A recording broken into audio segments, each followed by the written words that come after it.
So this is a video to help you when joining granny squares together. And whether it is a granny square that is got a solid edge, has got a holy edge, whether it's actually a hexagon and not necessarily a square, the techniques that I'm going to show you here would apply in the same way.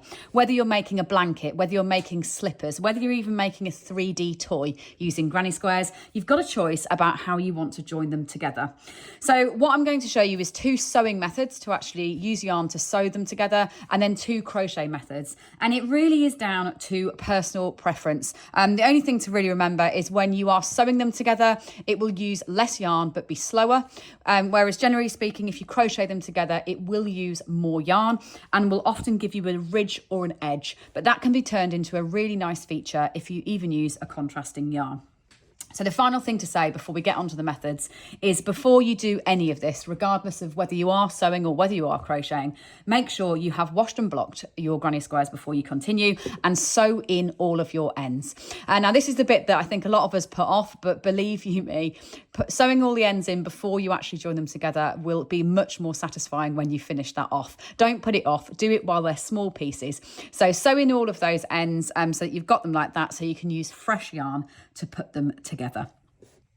So the first one that I'm going to show you is probably the neatest and flattest way of actually sewing the granny squares together, but actually it's probably the slowest as well. So this is not one for the faint-hearted. If you don't enjoy sewing up, this one might not be the one for you. But if you are a perfectionist and you like a really neat edge, this would be the method that I would go for. So on the Polpero blanket that you can see here, you see what it does is we're going to be using, like, sewing through the middle of the V, so we leave half of those edge stitches on either side, so it gives you a really flat neat edge on both the right side and the wrong side. So before you come to joining them together, first thing to mention is make sure you've identified your right sides and your wrong sides. That's really important because then they'll all be the same way facing.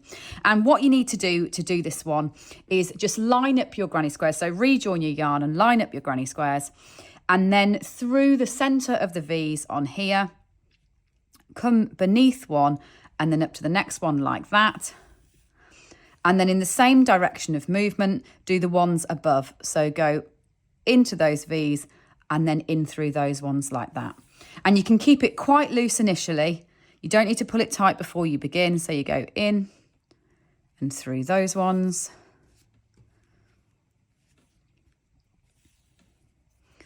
In the same direction through those ones.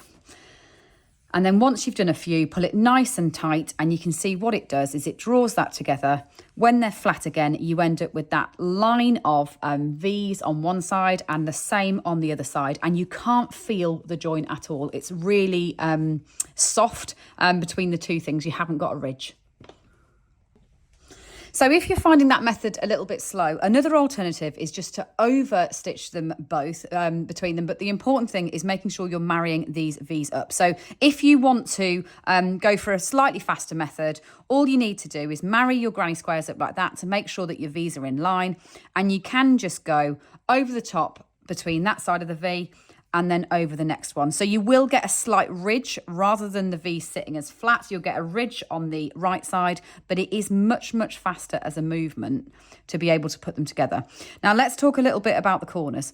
So when it comes to joining a lot of them together in a row, what I would always do is I would do my last one to the point at which it's turning the corner like that. And then I would line in my next ones and go straight onto them. And sometimes it means you have to return to tidy up the joins on the corners a little bit, but that's going to be a lot faster than breaking yarn and rejoining. So if you're doing lots and lots of them together, go in one long movement. So what I'd do is I'd go onto this one next. And again, there's my corner. So I'd line up that one and I'd line up my first one coming off the corner on that one. Then hold your V's together, line them all up, and then choose the sewing method that you prefer. You could, of course, do standard mattress stitch if you wanted to as well. It really is what you find, the kind of balance between what you find fast, but what gives you the neat finish that you want. So with the sewing ones done, now let's look at some crochet options. So the 2 blankets that I've got here are showing the same technique, but one is worked on the right side and one is worked on the wrong side. So this is the most basic way of crocheting them together. And if you see on this honeycomb one here, I've crocheted them on the right side together so that you get that ridge. That was an intentional feature of the design, whereas on this one, they're crocheted together, but on the wrong side. So what you end up with on the right side is a bit of a frame, once again, with half of those stitches. So to crochet them together, what you do is if you want to do it on the right side, put them both right side facing like that. So you've got them right side upwards. Then put your hook through the 2 matching stitches. So in exactly the same way that you just did. And I would double crochet them together rather than slip stitch them together. So I've slip stitched that first one, but if you slip stitch them, you'll find that they're very tight. And so you're more likely to get a puckering with your squares. If you double crochet them with the same hook size that you use for your blanket, you'll get it nice and neat. Now, if you prefer the effect of slip stitching them together, you might want to use a slightly bigger hook size, but just double crochet like that through the whole V and the whole V. And you will get a ridge as a feature, as we discussed before, but it will join them together nice and neatly. So that is on the right side. Doing that on the wrong side, I'm just going to twizzle that round. Make sure that you never do what I've just done there, mid-blanket. But this is just to show you what it would look like on the wrong side, is I would go underneath that one there and that one there, and double crochet between them on the wrong side like that. Now that's me going beneath the whole stitch to attach them together. So you lose those V's on both sides. And let me show you what that one looks like. So when you do that, you lose the V's on both sides. So you lose that frame as such, they attach together like that. What you can do, which is what's done on here, is it's actually double crocheted, but between 2 halves of the stitch like that. So you go between the 2 inside halves of the stitch, and that leaves the outside as more of a frame. So what you've got there is 3 different examples, but really using the same technique. That's double crocheting between the whole stitch on the right side, so you will get a ridge. Then that is double crocheting through the whole stitch on the wrong side. So it really is quite seamless on the right side. It's very neat on the right side, but you will then get that ridge on the back. Or this is leaving the square frames behind by just double crocheting through the outside parts of the stitch, so that you end up leaving those stitches behind that will make it a nice crisp square edge to the granny squares like that. So just to show you for reference on that one, this blanket here, which I guess is the classic granny square, this is the without any kind of features on it, this is the classic granny square.